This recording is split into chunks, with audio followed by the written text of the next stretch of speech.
Hi everyone. तो आज हम बात करने वाले हैं कोलिगेटिव प्रॉपर्टीज की।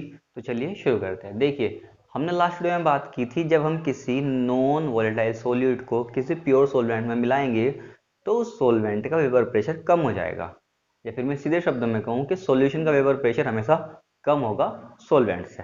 ठीक है। और ये सॉल्वेंट में आई जो कमी है, ये डिपेंड करेगी उस सॉल्यूट के अमाउंट पर, ना कि उसकी नेचर पर। मैं भी कह रहा हूँ उसके अमाउंट पर डिपेंड करेगी, ना कि नेचर पर। जैसे जैसे अमाउंट बढ़ेगा सॉल्यूट का कि सॉल्वेंट में, वैसे वैसे ही वेपर प्रेशर कम होगा। अमाउंट बढ़ेगा सॉल्यूट का, वेपर प्रेशर सॉल्वेंट का कम होगा। ठीक है। देखिए, और भी कुछ प्रॉपर्टीज है जो लोअरिंग ऑफ वेपर प्रेशर से जुड़ी हुई है, सीधे सीधे कनेक्ट होती है। उन्हीं को बोलते हैं हम कोलिगेटिव प्रॉपर्टी। उन्हीं को बोलते हैं कोलिगेटिव प्रॉपर्टी।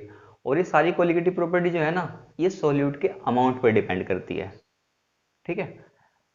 एक एग्जांपल से समझिए। सपोज करो आपने एक मोल फॉर एग्जांपल आपने एक मोल सुक्रोज लिया और एक ही मोल लिया आपने यूरिया। ठीक है। इन दोनों को क्या किया आपने, वाटर में मिला दिया। ठीक है, वाटर में मिला दिया। तो इन दोनों के मिलने से जो वेपर प्रेशर में आई कमी है वो क्या होगी, बराबर होगी। वो क्या होगी, बराबर होगी। ठीक है। क्यों? क्योंकि इन दोनों का अमाउंट क्या था, सेम था। अगर हम अमाउंट पे आए, मतलब वेट पे आए, तो देखते हैं एक मोल सुक्रोज का मतलब क्या होगा। ध्यान दो भाई, एक मोल सुक्रोज का मतलब क्या होगा। इसका एम क्या होता है, मोलर मास 342। 342। इसका डब्ल्यू क्या आ जाएगा, 342 ग्राम। ऐसे अगर हम यूरिया की बात करते हैं, तो एक मोल यूरिया का मतलब क्या होता है, इसका एम क्या होता है 60, तो डब्ल्यू कितना आ जाएगा 60 ग्राम। अब यहाँ तो गड़बड़ हो गई। हम कह रहे अमाउंट, हम कह रहे अमाउंट, यहाँ पे 342 ग्राम आ गया, यहाँ पे 60 ग्राम आ गया। तो इनका अमाउंट, या मैं कहूँ वेट, अगर हम वेट की टर्म में बात करें तो बराबर कैसे होगी। नहीं, बिल्कुल आप ठीक हो। अरे यहाँ पे कितने मोलिक्यूल होंगे सुक्रोज के, भाई एक मोल में कितने होते हैं 6.022 10 की पावर 23। ठीक है। यहाँ पे कितने होंगे 6.022 10 की power 23 according to Avogadro number. According to Avogadro number. तो इनके पार्टिकल तो सेम हुए ना, सुक्रोज के भी और यूरिया के भी। तो मैं कहूं कि वे प्रॉपर्टी जो केवल और केवल सोल्यूट के पार्टिकल पर डिपेंड करेगी, वो क्या होगी, कोलिगेटिव प्रॉपर्टी होगी। इसको डिफाइन करेंगे, कैसे करेंगे देखिए। The properties of ideal solution which depend only on the number of particle of solute, और मॉलिक्यूल भी हो सकते हैं, आयन भी हो सकते हैं, which dissolve in a definite amount of solvent and do not depend on the nature of solute are called colligative properties. Are called colligative properties. ठीक है। ये सारी कोलिगेटिव प्रॉपर्टीज क्या होंगी, लोअरिंग ऑफ वेपर प्रेशर से connect होंगी। ठीक है। और ये चार टाइप की होंगी। ये क्या होंगी, चार टाइप की होंगी। और इन चार टाइप्स में हमने एक पढ़ ली, relative of lowering of vapour pressure. ठीक है। सेकंड नंबर की आती है आपकी ऑस्मोटिक प्रेशर, जो आज हम यहाँ पर स्टडी करने वाले हैं। देखिए, ऑस्मोटिक प्रेशर की बात करने से पहले हम कुछ दो तीन टर्म समझेंगे। उसमें सबसे पहली होगी आपकी semi permeable membrane. Semi permeable membrane. ठीक है। फिर दूसरी होगी आपकी डिफ्यूजन। तीसरी होगी आपकी ऑस्मोसिस। ठीक है। चलिए देखते हैं। पहली बात सेमी परमिएबल मेम्ब्रेन। देखिए, पहली बात तो क्या होती है, देखिए वो मेम्ब्रेन जो सोलवेंट के पार्टिकल को तो आने आने देगी, लेकिन सोल्यूट के पार्टिकल को रोक लेगी। ठीक है, दोबारा बता रहा हूँ, सोलवेंट के पार्टिकल तो आ जा सकते हैं, सोल्यूट के रुक जाएंगे। तो इसका डिफाइन कैसे करेंगे, membrane which allow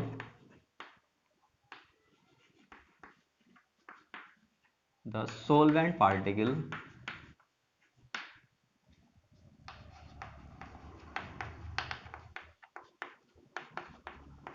to pass through but not solute particle. Solute particle is called semi permeable membrane, या फिर हम आज की बात बोलेंगे इसको एसपीएम शॉर्ट। क्या बोलेंगे इसको हम, एसपीएम। ठीक है, इसके एग्जाम्पल होंगे बहुत सारे, कुछ नेचुरल होंगे, कुछ आर्टिफिशियल होंगे। जैसे कि आपने एनिमल मेम्ब्रेन की बात करूं अगर मैं, तो पिग ब्लैडर या फिर गोट ब्लैडर, इसके बहुत अच्छा एग्जाम्पल है। और नेचुरल मेम्ब्रेन में अगर मैं एग मेम्ब्रेन की बात करूं, अच्छा एग मेम्ब्रेन देखिए, अगर आप कैल्शियम कार्बोनेट का जो शेल होती है उसके अंदर एक और लेयर होती है एग में, वो भी एज ए एसपीएम काम करती है। ठीक है, हम आर्टिफिशियल पाएंगे तो आर्टिफिशियल में कॉपर फेरोसाइनाइड की हम सब एग्जाम्पल भी देंगे आपको। ठीक है, आगे सबके एग्जाम्पल मिलेंगे आपको। आर्टिफिशियल में कॉपर फेरोसाइनाइड की, सिलिकेट्स ऑफ आयरन निकिल या फिर प्लेटिनम के जो ये सिलिकेट्स है, सब silicates of iron nickel platinum, ये सब एज ए एसपीएम काम करेंगे लेकिन आर्टिफिशियल। ठीक है, कैल्शियम फॉस्फेट, ठीक है, ये सब एज ए एसपीएम काम करेगी। ठीक है, और इन सब में से कॉपर फेरोसाइनाइड की जो एसपीएम है वो सबसे अच्छी है। ठीक है, फिर दूसरी टर्म मेरे पास आती है डिफ्यूजन ले लो। देखिए डिफ्यूजन में क्या होता है, देखिए जब आप एक सोलवेंट को और सॉल्यूशन को मिलाते हो तो सोलवेंट के पार्टिकल सोलवेंट से सॉल्यूशन में मूव करते हैं, और सॉल्यूशन में जो सोल्यूट पार्टिकल थे वो सॉल्यूशन से सोलवेंट की तरफ मूव करते हैं। देखिए सोलवेंट पार्टिकल जाएंगे सॉल्यूशन की तरफ, ठीक है, मतलब हायर कंसंट्रेशन की तरफ, और जो सोल्यूट पार्टिकल थे वो जाएंगे सोलवेंट की तरफ, मतलब कि लोअर कंसंट्रेशन की तरफ। ठीक है, अगर आप ऐसे ही दो सॉल्यूशन मिलाते हो, अभी हमने क्या मिलाया था, एक सोलवेंट और एक सॉल्यूशन।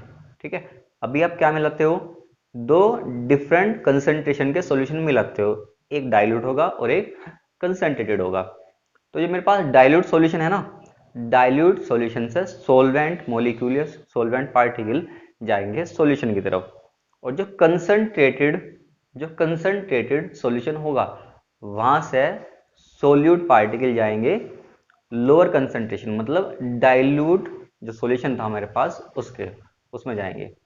ठीक है, देखिए जो मेरे पास डाइल्यूट सॉल्यूशन था वहां सोलवेंट जाएगा इधर कंसंट्रेटेड की तरफ, जो कंसंट्रेटेड सॉल्यूशन था वहां से सोल्यूट पार्टिकल चलेंगे किधर, डाइल्यूट सॉल्यूशन की तरफ।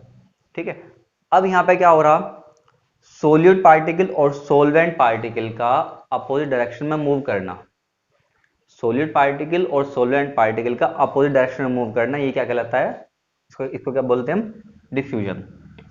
द स्पॉन्टेनियस मिक्सिंग, अच्छा मैंने यहाँ पे स्पॉन्टेनियस क्यों लिखा, ये अपने आप हो रहा। ठीक है, ये अपने आप हो रहा, the spontaneous mixing of solid particle and solvent particle to form a homogeneous mixture is called diffusion. यहाँ पे होमोजेनियस मिक्सचर फॉर्म करेंगे, मतलब इसका मतलब क्या होगा, अपने सारे पार्ट में वो कंसंट्रेशन सेम रखने की कोशिश करेंगे। ठीक है, ऐसा नहीं है कि एक लेयर ज्यादा कंसंट्रेटेड बन गई, दूसरी लेयर क्या बन गई, अलग कंसंट्रेशन की। ठीक है, नहीं, पूरे के पूरे सॉल्यूशन में कंसंट्रेशन सेम होगी अगर आपने दो डिफरेंट कंसंट्रेशन के सॉल्यूशन को मिलाया भी है तो। ठीक है, अब देखिए अगर मैं डिफ्यूजन यहाँ पे शो करता हूँ, ठीक है, डिफ्यूजन यहाँ पे शो करता हूँ, मैंने दो अलग अलग कंसंट्रेशन के, मतलब high concentration low concentration dilute हो जाएगा, इनको दोनों कांटेक्ट में रख दिया, तो मैं आपको ये बताना चाह रहा था कि यहां से सोलवेंट पार्टिकल जाएंगे इस तरफ। ठीक है, हम फिलहाल यहाँ पे इस यू शेप की ट्यूब में डिफ्यूजन समझा रहे हैं, यहां से लो कंसंट्रेशन जाएंगे सोलवेंट पार्टिकल, ठीक है, और यहां से हाई कंसंट्रेशन से जाएंगे सोल्यूट पार्टिकल। ठीक है, एक बात और, हमने कहा था आपसे कि दो तीन चीज समझेंगे ऑस्मोटिक फेज समझने से पहले, सेपरेम मेम्ब्रेन, डिफ्यूजन, उसके बाद आता है आपका ऑस्मोसिस, उसके बाद आएगा आपका ऑस्मोसिस। देखिए मैं ऑस्मोसिस को पहले डिफाइन कर दूं,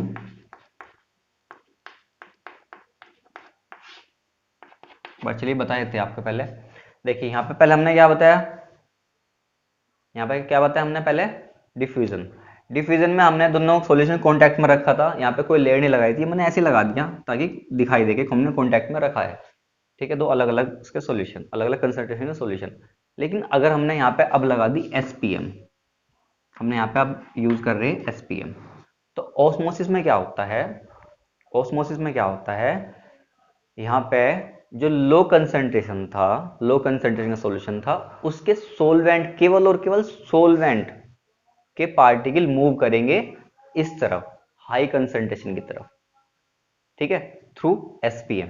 एक बार और देखिए, डिफ्यूजन में कोई एसपीएम की जरूरत नहीं पड़ी मुझे, लेकिन मैं अब जब ऑस्मोसिस की बात कर रहा हूं तो ऑस्मोसिस में क्या होगा, the spontaneous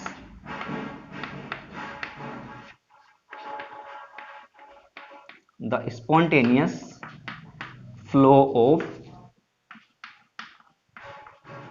solvent particle the spontaneous flow of solvent particle from lower concentration to higher concentration। मतलब यहाँ पे क्या होगा, अगर यहाँ पे लो कंसेंट्रेशन है, यहाँ पे हाई कंसेंट्रेशन है, जो सोलवेंट पार्टिकल होंगे वो क्या करेंगे, लो कंसेंट्रेशन से हाई कंसेंट्रेशन में जाना स्टार्ट कर देंगे। किसके थ्रू, सेमी परमेबल मेम्ब्रेन के थ्रू। ये क्या होगा आपका, ऑस्मोसिस होगा। और ध्यान दीजिए क्या है, स्पॉन्टेनियस होगा, the spontaneous flow of solvent molecule from low concentration to high concentration. Simple सी बात है, ऑस्मोसिस। अच्छा, अगर मैं यहाँ पे केवल वाटर रखूं, यहाँ पे अगर मैं केवल वाटर रखूं और यहाँ पे रखूं मैं शुगर सॉल्यूशन, यहाँ पे रखूं मैं शुगर सॉल्यूशन, ठीक है ना। अभी तो हमने यहाँ पे क्या किया था, लो कंसेंट्रेशन और हाई कंसेंट्रेशन के लिए बात की, लेकिन मैं अगर प्योर वाटर रखूं और शुगर सॉल्यूशन रखूं तो अब इसको कैसे डिफाइन करूंगा मैं, तो अब कुछ ऐसे डिफाइन करेंगे इसको हम, the flow of solvent molecule. देखिए, आप चाहिए डेफिनेशन दो, चाहिए डेफिनेशन दो, दोनों को एक ही बात होगी। The flow of solvent molecule from pure solvent to solution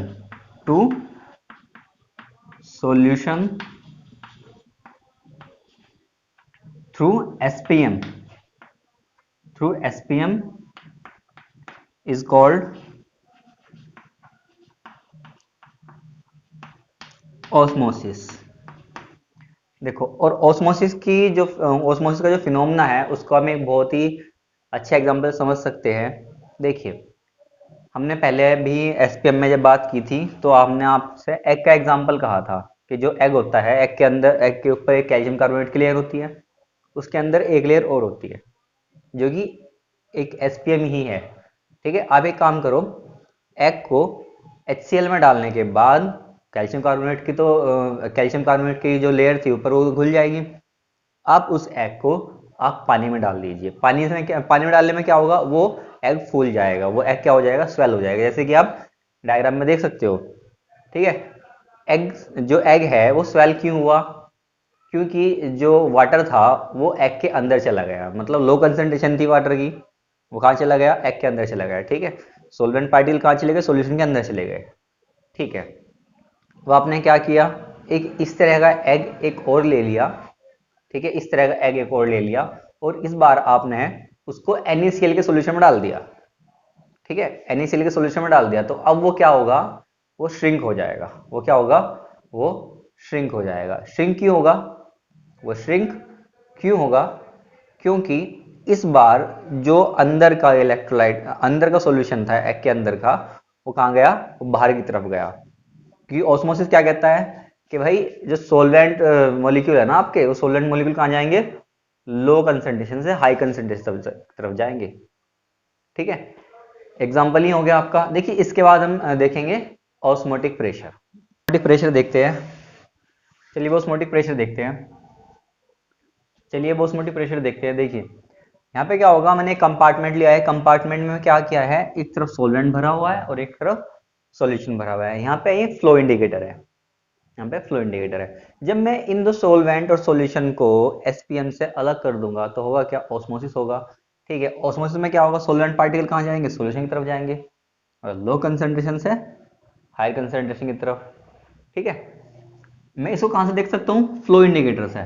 मतलब जब ये पार्टिकल इधर, सोलवेंट पार्टिकल इधर जाएंगे तो जो फ्लो इंडिकेटर है उसका लेवल कहाँ आएगा, नीचे आएगा।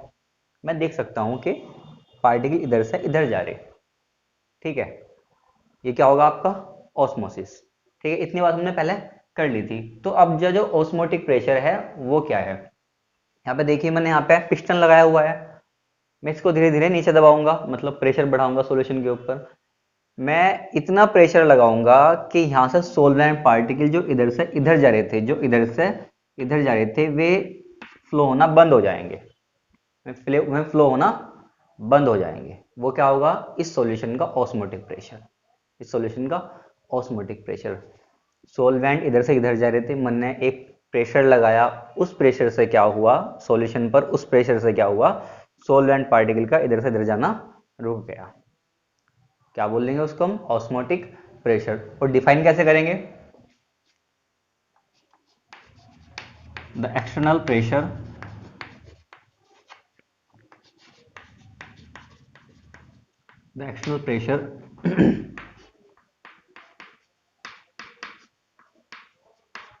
which should be applied to the solution क्या करने के लिए, ऑस्मोसिस को रोकने के लिए। यहाँ पे हमने ऑस्मोसिस रोक दिया, इधर जा रहे थे, ऑस्मोसिस रुक गया प्रेशर से।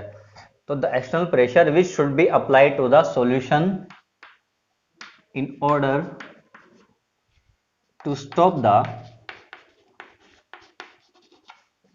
द ऑस्मोसिस, मतलब कि the flow of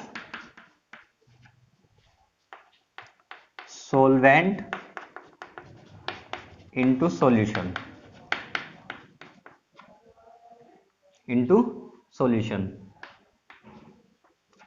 when two are separated by, क्योंकि यहाँ पे हमें क्या करना है, एसपीएम जरूर मेंशन करना है, ठीक है। अंदर two are separated by semi permeable membrane, semi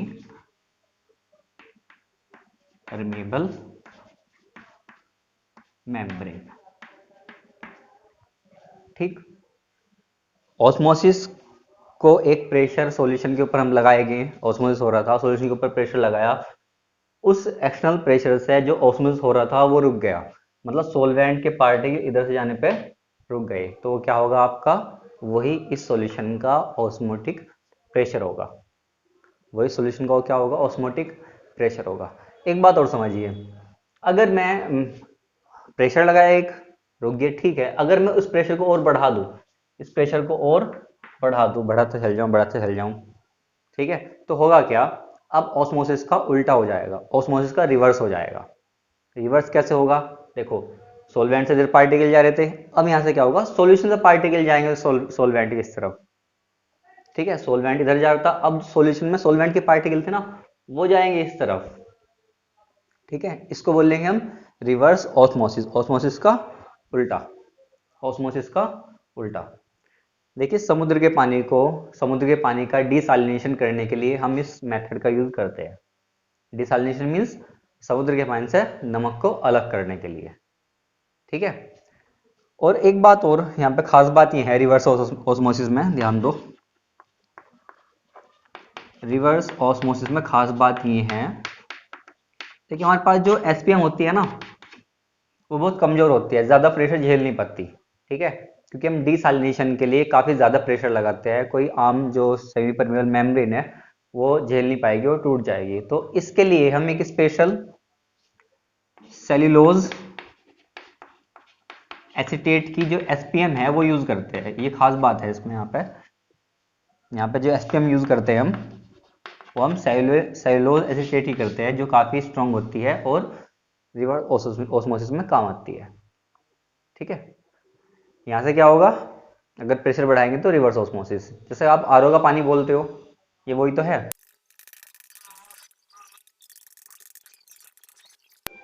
यहाँ पे क्या होगा, हम डायग्राम समझाएंगे रिवर्स ऑस्मोसिस को, देखो वही होगा, यहाँ पे इधर सी वाटर भरेंगे हम, इधर यहाँ पे हम जो एसपीएम लगाएंगे वो असल में क्या होगी, सेल्यूलोज एसीटेट होगा, वो क्या होगा आपका सेल्यूलोज, हमने आपको पहले ही बताया था, सेल्यूलोज एसीटेट की जो एसपीएम यहाँ पे हम यूज करेंगे, उसमें क्या होगा, यहाँ से प्रेशर लगाएंगे, और ध्यान दो जो प्रेशर लगाएंगे वो ऑस्मोटिक प्रेशर से ज्यादा होगा, ये कंडीशन है आपकी, मैं लिख रहा हूं इस बात को भी, कि जो आप प्रेशर अप्लाई करोगे, प्रेशर अप्लाइड जो होगा वो ज्यादा होगा, is greater than, is greater than osmotic pressure, osmotic pressure, जिससे क्या होगा, सॉल्यूशन मतलब सी वाटर, यहाँ पे साल्ट भी मिला हुआ है, सॉल्यूशन से है यहाँ तो साल्ट वगैरह जो इम्प्योरिटी यहाँ रह जाएगी, और जो प्योर वाटर है हमें इधर मिलेगा, फ्रेश वाटर। ठीक है, ये क्या है मेरे पास, ये आउटलेट है, आउटलेट फॉर फ्रेश वाटर। और ये पूरा प्रोसेस क्या होगा, रिवर्स ऑस्मोसिस, क्योंकि यहाँ पे क्या हो रहा है, ऑस्मोसिस का रिवर्स हो रहा है, ऑस्मोसिस का उल्टा हो रहा है। ठीक है, देखिए इसके बाद में हम देखिए 4 कोलिगेटिव प्रॉपर्टी होगी, एक हमने कर ली थी पहली।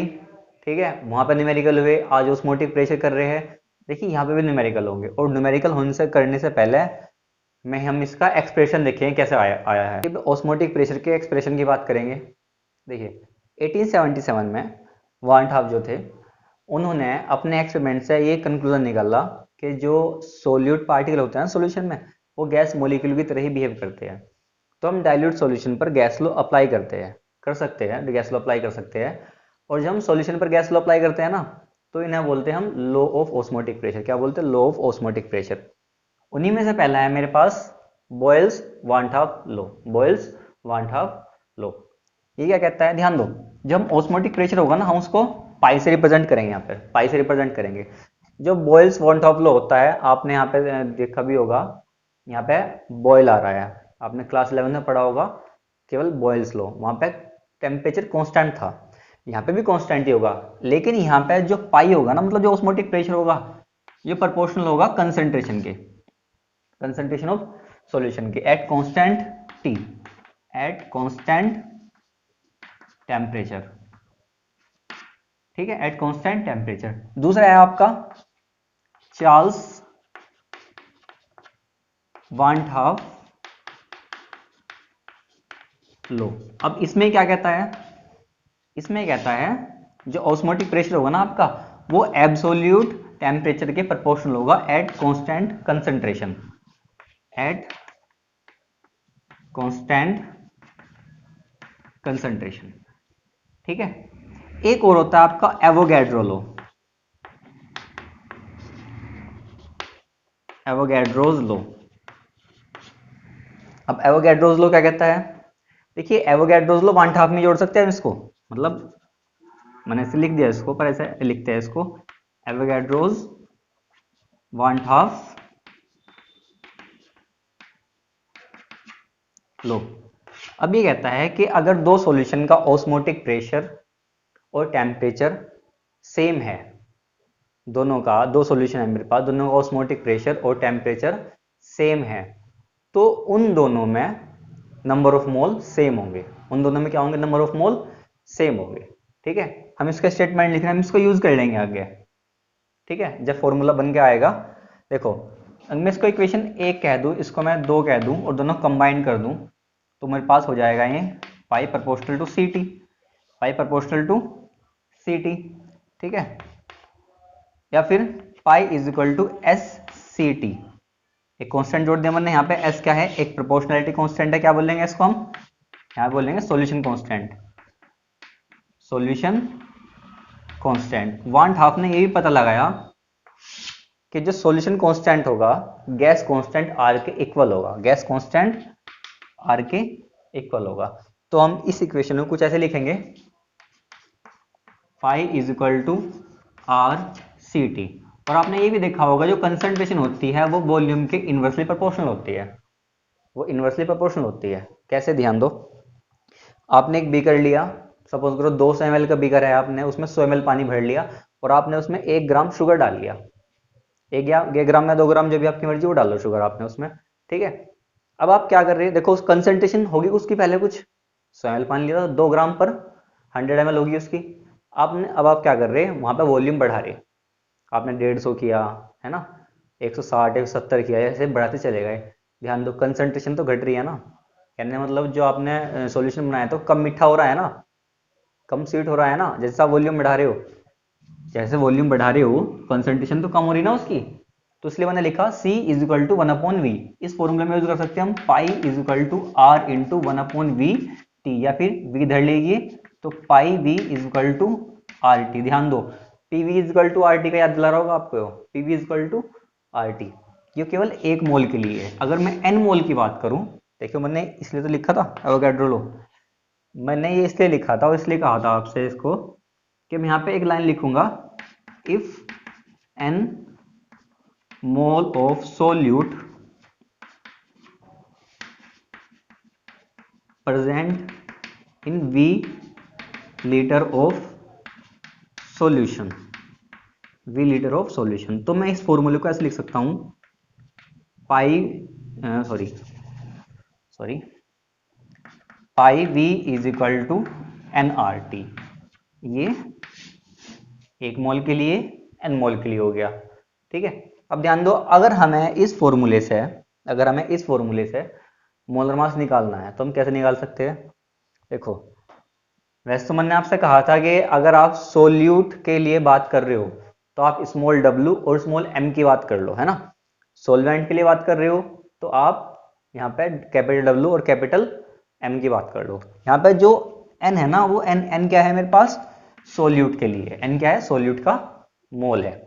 तो मैं इसको ऐसे कह दूं, n is equal to W upon M, ये क्या है? मास ऑफ सोल्यूट, ये क्या है? मोलर मास ऑफ सोल्यूट, है ना। ये क्या है आपका? मास ऑफ सोल्यूट, और ये क्या है आपका? Molar mass of solute, molar mass of solute. तो फॉर्मूला आपको कुछ ऐसे दिखाई देगा, ये वाला,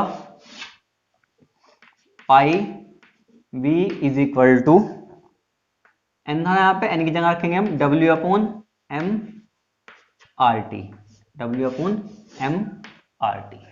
ठीक है, आपका फॉर्मूला हो गया। अब कुछ यूनिट्स की बात करते हैं। देखिए, यूनिट बहुत ज्यादा इंपॉर्टेंट है आपके यहाँ पे। ठीक है, यूनिट बहुत ज्यादा इंपॉर्टेंट है, ध्यान दो। अगर आपका यहाँ पे ऑस्मोटिक प्रेशर एटीएम में रख रहे हो ना आप यहाँ पे, तो आपका जो V होगा वो किस में होगा? लीटर में। ठीक है, W होगा आपका यहाँ पे ग्राम में। W पता है यहाँ पे क्या है? सोल्यूट का मास है। M तो है मोलर मास। ठीक है, मैं इसको लिख नहीं रहा यहाँ पे, तो ग्राम पर मोल में रहेगा M। तो जो R की यहाँ पे वैल्यू होगी, R की वैल्यू होगी आपकी 0.0821। इसकी यूनिट क्या होगी? ध्यान दो, litre ATM kelvin inverse mole inverse, kelvin inverse mole inverse, litre ATM kelvin inverse mole inverse. ठीक है, तो आपको यहाँ पे T रखना पड़ेगा केल्विन में। ध्यान दो, किस में रखोगे आप? केल्विन में रखोगे। ठीक है, क्योंकि यहाँ पे जो R की यूनिट आ रही है आपकी वॉल्यूम, प्रेशर, टेम्परेचर। ठीक है, अगर आपने ये सब चीजें रखी, R की वैल्यू रखी, तो आप T रखोगे केल्विन में, V रखोगे लीटर में, तो आपका जो पाई निकल कर आएगा वो एटीएम में निकल कर आएगा। ठीक है, देखिए इसके बाद हम यहाँ पे आइसोटोनिक सॉल्यूशन भी देख लेंगे। ठीक है, आइसोटोनिक सॉल्यूशन के बाद हम इस वीडियो को खत्म करेंगे, और उसके जस्ट जो वीडियो आएगी इसके बाद वो न्यूमेरिकल की होगी। यहाँ पर देखिए फटाफट सा आइसोटोनिक सॉल्यूशन की बात कर लेंगे। देखिए, आइसोटोनिक सॉल्यूशन कुछ नहीं है, बस वे सॉल्यूशन जिनके ऑस्मोटिक प्रेशर सेम होंगे, सेम टेम्परेचर पर। ठीक है, solutions which have, simple definition है, solutions which have same osmotic pressure at same temperature,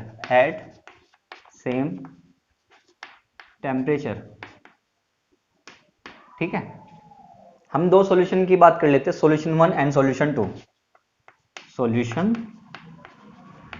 1 और दूसरा सॉल्यूशन 2। मेरे पास एक फॉर्मूला है, सबको पता है कौन सा है मेरे पास अभी? Pi V is equal to nRT, pi V is equal to nRT। हम आइसोटोनिक सॉल्यूशन की डेफिनेशन से पाते हैं, ये देखते हैं कि जो पाई है, मतलब ऑस्मोटिक प्रेशर है, वो कांस्टेंट है। ठीक है, V1 कह दिया हमने यहाँ पे, और यहाँ पे N1 कह दिया। R तो कांस्टेंट है ही, हम T भी कांस्टेंट कह रहे at the same temperature. Solution 2 के लिए फॉर्मूला लिखते हैं हम, पाई, ये तो कांस्टेंट है ही। ठीक है, V2 is equal to N2 RT। और सॉल्यूशन और इक्वेशन 1 और इक्वेशन 2 को डिवाइड कर देंगे, है ना। क्या आ जाएगा मेरे पास, V1 is equal V1 upon V2 is equal to N1 upon N2। ठीक है, ये फॉर्मूला जाएगा आपका आइसोटोनिक सॉल्यूशन के लिए।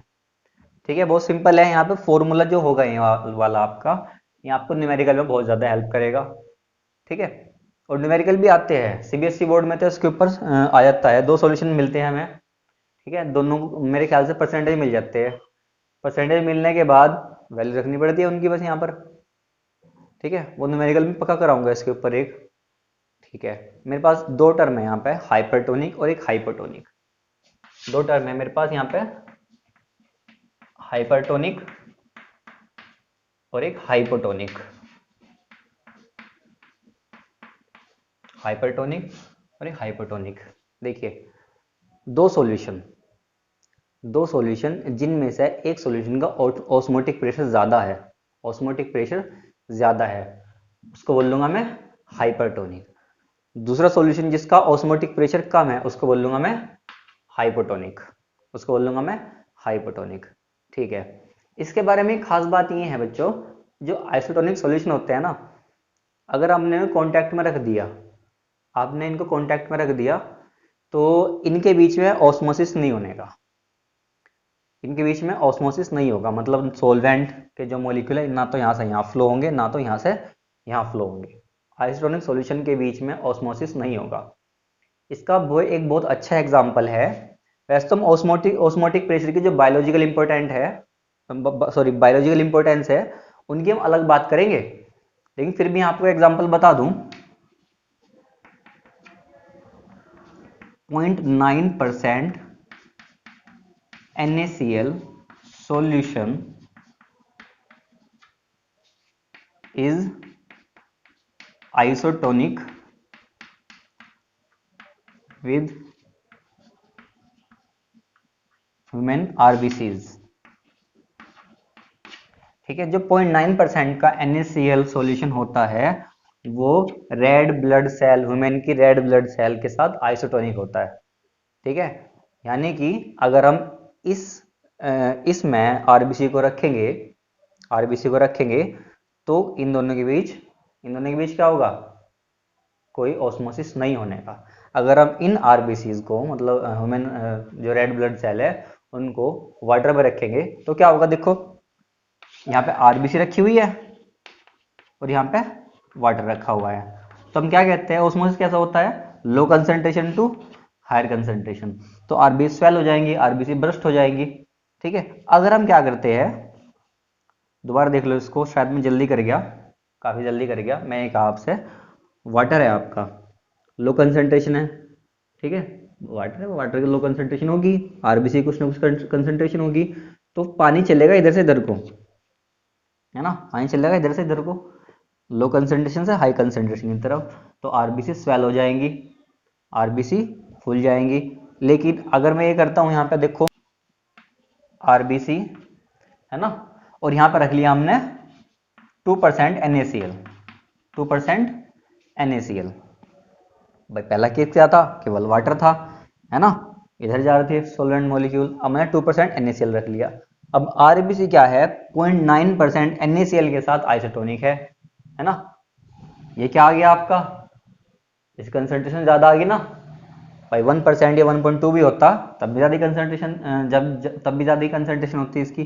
तो अब क्या होगा, लो कंसंट्रेशन से हाई कंसंट्रेशन की तरफ जाएंगे सोलवेंट मॉलिक्यूल, है ना। तो उससे क्या होगा, आरबीसी जो होंगी वो श्रिंक हो जाएंगी। ठीक है, यहाँ पे क्या हो जाएगी, इस केस में वो स्वेल हो जाएंगी, और इस केस में क्या होंगी वो, इस केस में क्या होंगी वो श्रिंक हो जाएंगी। वैसे हम ऑस्मोटिक प्रेशर की बायोलॉजिकल इंपॉर्टेंस की बात अलग करेंगे। ठीक है, देखिए फिलहाल इस वीडियो में इतने रखेंगे, इसके बाद हम न्यूमेरिकल करेंगे।